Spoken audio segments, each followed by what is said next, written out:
नमस्कार, capital TV का खास शो राहुल का अग्निपथ देख रहे हैं आप। मैं हूं आपके साथ पूजा। कांग्रेस पार्टी के युवराज राहुल गांधी की हालात ऐसी हो गई है कि कभी कभी तो दया सी आ जाती है। सच्चाई यही है कि राजनीति उनके बस की नहीं है, पर फिर भी बेचारे जी तोड़ मेहनत कर रहे हैं, अपनी छवि को सुधारने की कोशिश में लगे हैं। पर अफसोस, राहुल गांधी जितनी भी कोशिश कर ले, जितना भी मेहनत कर ले, वो जनता के दिलों में राज नहीं कर पाएंगे। ड्राइवर, किसान, मैकेनिक ना जाने क्या क्या बन गए और अब बन गए हैं कारपेंटर। तो आज राहुल गांधी की मजबूरी कि आखिर क्यों बने बढ़ई, साथ ही राहुल गांधी के मध्य प्रदेश दौरे को लेकर चर्चा करेंगे। चर्चा के लिए मेरे साथ स्टूडियो में मौजूद है कैपिटल टीवी के एग्जीक्यूटिव एडिटर राजीव जी। राजीव जी, बहुत बहुत स्वागत है आपका। धन्यवाद। तो राहुल गांधी का मिशन एमपी, इस पर चर्चा करें, पर उससे पहले जरा राहुल गांधी का नया अवतार देख लीजिए। राहुल गांधी की नई फोटोशूट की तस्वीरें सामने आई है, जिसमें राहुल गांधी बढ़ई बने हैं। कल जनाब कीर्तिनगर में एशिया की सबसे बड़ी फर्नीचर मार्केट में पहुंचे। इस दौरान उन्होंने लकड़ी कारीगरों से मुलाकात कर उनका हालचाल जाना। तस्वीरों में आप देख सकते हैं कि राहुल गांधी फर्नीचर की दुकान में काम करते नजर आ रहे हैं, फर्नीचर की मरम्मत कर रहे हैं, रंदा चलाते और हथौड़ा पीटते हुए नजर आ रहे हैं। क्या हालत हो गई है राहुल गांधी की, ये सब क्यों कर रहे हैं वो? देखिए, पीएम मोदी ने कुछ दिन पहले एक बात कही थी कि कांग्रेस अब अर्बन नक्सल के कब्जे में हो गई है। मतलब अर्बन नक्सल का विचारधारा जो उसकी है, वो पूरी कांग्रेस को अपने साथ लेके चल रही है। और उनके कहने का मतलब राहुल गांधी की टीम ही थी। राहुल गांधी की टीम जिस तरीके से माओवादियों, नक्सलों के इर्द गिर्द घूम रही है, उसकी विचारधारा है और जो कांग्रेस के ऊपर अभी हावी है। उसकी पहली विचारधारा मतलब धर्म के खिलाफ बोलो, और धर्म हिंदुस्तान के अंदर सनातन धर्म के खिलाफ बोलो। धर्म में भी सिलेक्शन होनी चाहिए। दूसरी विचारधारा, जो भी सीधे साधे गरीब लोग हैं उसको बरगलाओ। अब राहुल गांधी अभी जो इस बीच कर रहे हैं, ये पूरा इंडिकेट करता है कि प्रधानमंत्री नरेंद्र मोदी ने क्यों कहा कि अर्बन नक्सल, यानी जो शहरों में बैठे हुए नक्सलियों के सिंपैथाइजर हैं, वो उसने पूरी तरह से कांग्रेस को अपने गिरफ्त में ले लिया है, राहुल गांधी को अपने गिरफ्त में ले लिया है। और उसका क्या मानना है कि इन लोगों को, जो शहरों में रहते हैं, उसमें से जो मजदूर तबके के लोग हैं, जो मार्क्स की थ्योरी अब तक चलती रही है कि मजदूरों का राज होगा पूरे दुनिया पर और कैपिटलिज्म के खिलाफ हम बात करेंगे।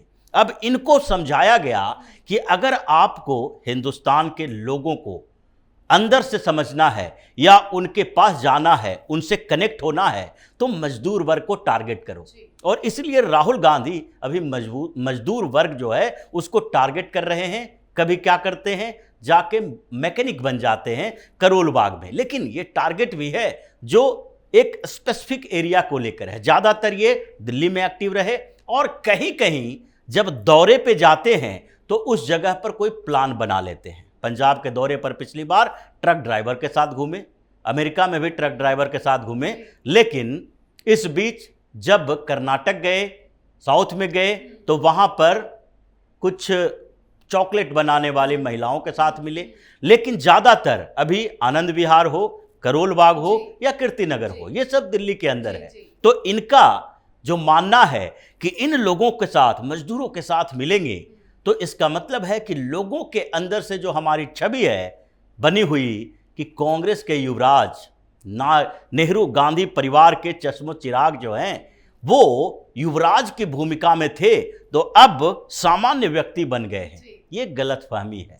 और ये कहा जाता है, हमारी परंपराएं हैं, मुहावरे हैं, कि गलतफहमी का कोई इलाज नहीं है। राहुल गांधी की गलतफहमी इतनी बढ़ गई है कि अब इनको लगने लगा है कि जाकर सब्जी मंडी में किसी सब्जी वेंडर से बात करो, उससे मुलाकात करो, कूलियों की समस्या के लिए स्टेशन पे चले जाओ, या फिर फर्नीचर मार्केट में जाकर फर्नीचर बनाने वाले लोगों से बात करो। क्या राहुल गांधी ने फर्नीचर मार्केट में जाकर उन मजदूरों की समस्या का कोई भी समाधान के लिए, वहाँ का जो मार्केट एसोसिएशन है कीर्तिनगर का, और जो फर्नीचर का कारोबार करने वाले बड़े बिजनेसमैन हैं, उनसे मुलाकात की?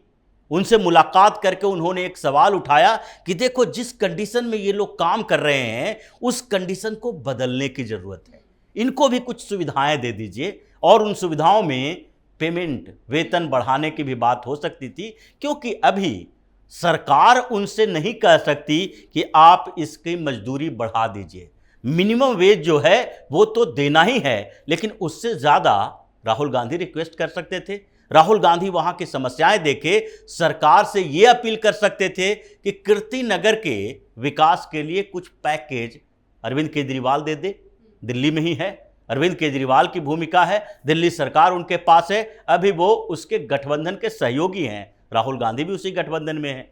अब उनको एक कम से कम समाधान लेकर वहां से आना चाहिए था और यह अपील करनी चाहिए थी अरविंद केजरीवाल से कि आप कीर्ति नगर में जाएं, आप दिल्ली के मुख्यमंत्री हैं, और वहां जाकर उन मजदूरों को देखें जो कि कारपेंटर का काम करते हैं, और वहां पर जो कंडीशन है उसको बदलने की कोशिश करें।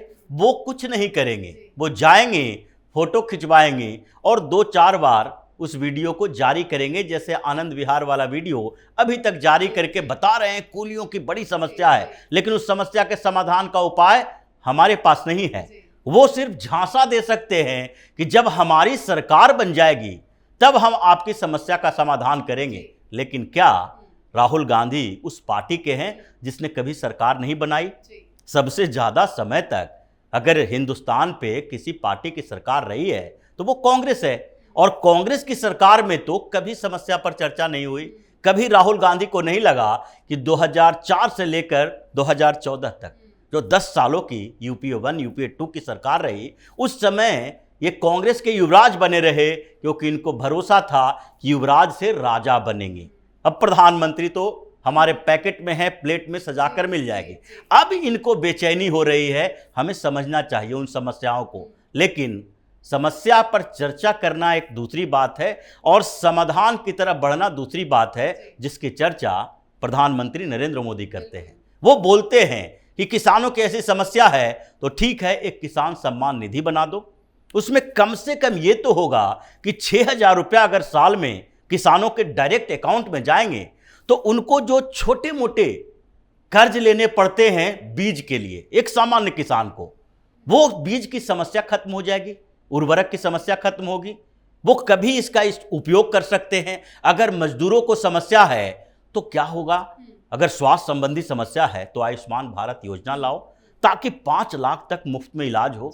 राहुल गांधी के पास कोई समाधान नहीं है, केवल समस्या को बढ़ा चढ़ाकर पेश करने के लिए उन अर्बन नक्सलों ने इनको दिमाग दिया है, क्योंकि पूरी दुनिया में जो नक्सल आंदोलन तो हिंदुस्तान में चला, माओवादी, मार्क्सवादी, लेनिनवादी, इन लोगों ने पूरी दुनिया में केवल समस्याएं पैदा की है, कभी भी समाधान नहीं किया, और इसलिए पूरी दुनिया से ये कम्युनिस्ट खत्म होते जा रहे हैं। और हिंदुस्तान में अभी भी थोड़े थोड़े मतलब एक तरह से देखा जाए तो कम्युनिस्ट पार्टी सीपीआई सीपीएम दोनों लड़खड़ाती हुई चल रही है, और राहुल गांधी उन्हीं लोगों से, वैचारिक लोगों को उधार लेकर अपनी टीम बना रहे हैं।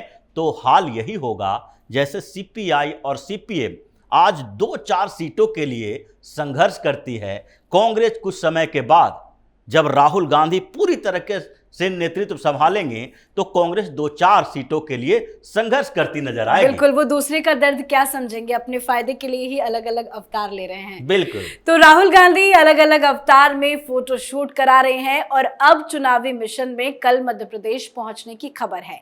कल राहुल गांधी शाजापुर जिले की काला पीपल विधानसभा में चुनावी यात्रा करेंगे, पर मध्य प्रदेश जाने से पहले राहुल गांधी ने उज्जैन में एक मासूम के साथ बलात्कार की घटना को लेकर लंबा चौड़ा सोशल मीडिया पर पोस्ट जारी किया है। वो पोस्ट भी हम अपने दर्शकों को दिखा रहे हैं। पर कल मध्य प्रदेश जा रहे हैं, अचानक से मासूम की दर्द उनको क्यों याद आ गई? देखिए, ये दर्द याद नहीं आई है, ये कांग्रेस और राहुल गांधी की सबसे घटिया और निंदनीय राजनीति है। इससे घटिया राजनीति नहीं हो सकती। राहुल गांधी को अगर उज्जैन की 12 साल की लड़की, नाबालिग लड़की के रेप से अगर इतनी सहानुभूति है तो छत्तीसगढ़ में जिस भूपेश बघेल के साथ घूमते नजर आते हैं, वहां पर उन्हें वो घटना ध्यान नहीं रहती है जब एक नाबालिग आदिवासी लड़की का रेप होता है, सात सात लोग मिलकर रेप करते हैं और उसका पिता जो है वो भटकता रहता है एफआईआर दर्ज करवाने के लिए। वो मजबूर हो जाता है इस बात के लिए कि अब हमें न्याय नहीं मिलेगा, एफआईआर तक दर्ज नहीं हो रहा है, तो फिर कैसे समझें कि इस मामले में हमें न्याय मिल सकता है। सरकार से नाउम्मीदी। उसके बाद वो क्या करता है, वो बच्ची का पिता खुदकुशी कर लेता है, जहर खा लेता है कि अब जब न्याय नहीं मिलेगा तो हम घुट घुट के जीने से बेहतर है मर जाए। और उसके बाद जब ये घटना हंगामा पैदा करती है तो फिर एफआईआर दर्ज होता है अननोन, फिर जांच शुरू होती है। एक रेप और दूसरा उसके पिता के जान लेने के बाद ये जागते हैं। राहुल गांधी कहाँ थे उस समय? कर्नाटक में उसकी सरकार है और कर्नाटक में जब 10-10 लोग मिलके एक बच्ची का रेप करते हैं और वो मामला तूल पकड़ता है तो वहां पर सरकार जागृत होती है। ये राहुल गांधी तब क्यों नहीं बोलते हैं? राहुल गांधी का मुंह जो खुलता है या ट्विटर पर जो वो एक्टिव होते हैं वो उन्हीं जगहों के लिए होते हैं जहां पर भारतीय जनता पार्टी की सरकार है, लेकिन बोलने से पहले उनको ये भी जानकारी नहीं होती कि वो रेप मामला जो है उसमें आगे एक्शन क्या हुआ। न्याय किसको कहते हैं? न्याय इसी को कहते हैं कि अगर कोई घटना हुई है तो उसके समाधान के लिए, उसमें आरोपियों को सजा दिलवाने के लिए सरकार तत्पर हो। ऐसा न हो कि छत्तीसगढ़ की तरह एफआईआर लिखवाने के लिए किसी को जान देनी पड़े, खुदकुशी करनी पड़े। ऐसा नहीं होना चाहिए। वो न्याय के साथ खिलवाड़ है। और यहां पर एक लड़की का रेप होता है, सूचना मिलती है, पुलिस एक्टिव हो जाती है, गृह मंत्री नरोत्तम मिश्रा खुद इसको संज्ञान लेते हैं, एक विशेष टीम बनवाते हैं और 3-4 दिन के अंदर धरपकड़ शुरू। ऑटो ड्राइवर गिरफ्तार हुआ, 3 लोग और गिरफ्तार हुए। अब इसमें एक्शन हो रहा है, तो इसके अलावा और क्या किया जाए? ये शर्म नहीं आती राहुल गांधी को इस बात के लिए कि जब निर्भया के साथ इतना बड़ा अत्याचार हुआ था तो उस समय सरकार किसकी थी? मतलब ये तो साफ दिख रहा है कि राहुल गांधी दुष्कर्म के नाम पर भी अपनी राजनीति चमका रहे हैं। और ये घटिया राजनीति जो है ये भारी पड़ती है। राहुल गांधी के खिलाफ एक और मामला चल रहा है दिल्ली में ही। दिल्ली में जो दलित लड़की के साथ दुष्कर्म हुआ था और जिसमें एक पुजारी फंसा हुआ था, उसकी पहचान उजागर करने के लिए राहुल गांधी कोर्ट का चक्कर काट रहे हैं और उसमें सजा होगी राहुल गांधी को देर सबेर, क्योंकि ये मामला ऐसा है, पेचीदगी ऐसी है। ये कांग्रेस की ही देन है, सरकार कांग्रेस की थी। संविधान में अभी भी कूद कूद कर कहते हैं कि हम लोगों ने मिलकर संविधान बनाया, सारे नेता थे। ये कांग्रेस की ही बात नहीं, दूसरी पार्टी के भी थे, लेकिन भूमिका कांग्रेस की थी। इन लोगों ने न्यायपालिका को ऐसा बनाया कि आज घिसट घिसट कर एक मामला सालों तक चलता रहता है, लेकिन राहुल गांधी को उसमें सजा होगी। और दूसरी बात, यही राहुल गांधी जो कि कहते थे कि सारी महिलाएं आती है, हमसे कहती है कि हमारे साथ दुष्कर्म हुआ है, हमारे साथ शोषण हुआ है, और उसके बाद वो पुलिस तक नहीं पहुंच पाती है। उस मामले में भी दिल्ली पुलिस ने नोटिस जारी किया, उसकी भी इंक्वायरी हो रही है। ये 10-10 पेज का लेटर लिख लिख के बता रहे हैं कि हम तो भाई जानते ही नहीं थे, हमको किसी ने कहा, हमने उसको बता दिया मंच से। लेकिन ये जो घटिया राजनीति है, रेप के ऊपर, हिंसा के ऊपर, मणिपुर के हिंसा के ऊपर, ये घटिया राजनीति करते रहोगे और कहोगे कि हम मजदूरों के साथ हैं, हम किसानों के साथ हैं, इस घटिया राजनीति से हिंदुस्तान के लोगों के दिल तक नहीं पहुंच सकते। ये ऐसे ही राजनीति करते रहेंगे और लोग ऐसे ही इनको रिजेक्ट करते रहेंगे। रिजेक्शन का दौर ऐसा चलेगा कि राहुल गांधी फिर सरपंच का चुनाव लड़ने की स्थिति में नहीं रहेंगे। बिल्कुल, बहुत बहुत धन्यवाद सर बातचीत धन्यवाद के लिए। तो राहुल गांधी कल मध्य प्रदेश के दौरे में रहेंगे, कांग्रेस की जन आक्रोश यात्रा में शामिल होंगे। अब देखते हैं मध्य प्रदेश दौरे पर क्या नया बवाल राहुल गांधी खड़ा करते हैं। आप अपनी राय कमेंट कर लिखें। देखते रहिए कैपिटल टीवी। नमस्कार।